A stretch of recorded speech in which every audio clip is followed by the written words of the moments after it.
Well, as Blake just reported, the new executive order on immigration is imminent. At some point this week, not today, it's a holiday, but at some point we're going to get it. And President Trump is not backing down on his promise to keep Americans safe and keep terrorists out. Watch him here.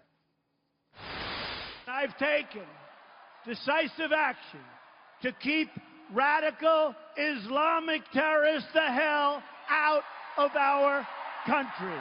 Here's the bottom line. We've got to keep our country safe. You look at what's happening. We've got to keep our country safe. Well, joining me now for more analysis, Texas Attorney General Ken Paxton. Sir, it's great to have you here, in particular as we talk about immigration, which is something that has been... Thank you, Cheryl. Happy President's Day from Texas. Happy President's Day to you, too. Let's talk about this because, this new executive order, we're starting to get a sense of what we believe is going to be in it. He's getting rid of the old one. That's done. But this new one is still going to have the same 7 countries within it, but let Americans in that have visas. It seems to be a little more forgiving, in particular to those that have worked with, as our reporter just said, worked with American troops overseas. Do you think that this particular executive order, when we get it, from what we know, would have a better shot at not being taken through the court system? Well, who knows? But I would say this. We felt like the previous executive order was fine, that the court failed to look at the law, which is why we filed our brief in the last case.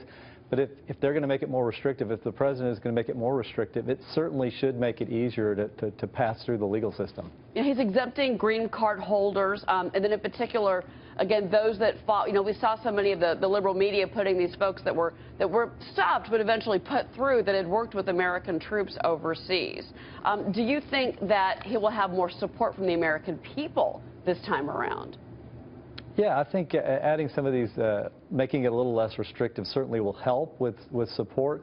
Obviously, Texas has been concerned about this for several years. We filed our own lawsuits against the Obama administration because we were so worried about the vetting process, the fact that we don't know anything about these people coming from terrorist countries. So that hopefully will still address our concerns while maybe ameliorating some of the people who have some problems with some of the fringe parts of this.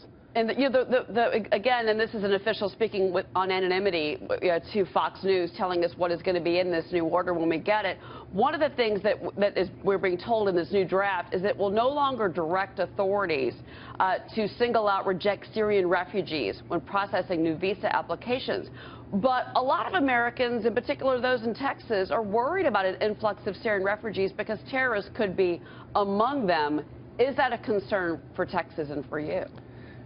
Absolutely, and I still think they're going to cover the same 7 countries, which will be Syria. Syria is one of the 7 countries originally in the travel ban. So I think that they're going to address it while maybe toning down the wording of it. But I think we're still going to see this administration looking seriously at all the countries that they believe are terrorist threats and potentially could be sneaking people in here that could pose a security risk for both my state and for the rest of the country. We're also seeing, with regards to illegal immigration, we're seeing this move, in particular with refugees, going up into Canada, in particular from New York State. And while that is something that we're seeing today and over the weekend here in the Northeast, that is the immigration problem we've been dealing with the country of Mexico for years in Texas.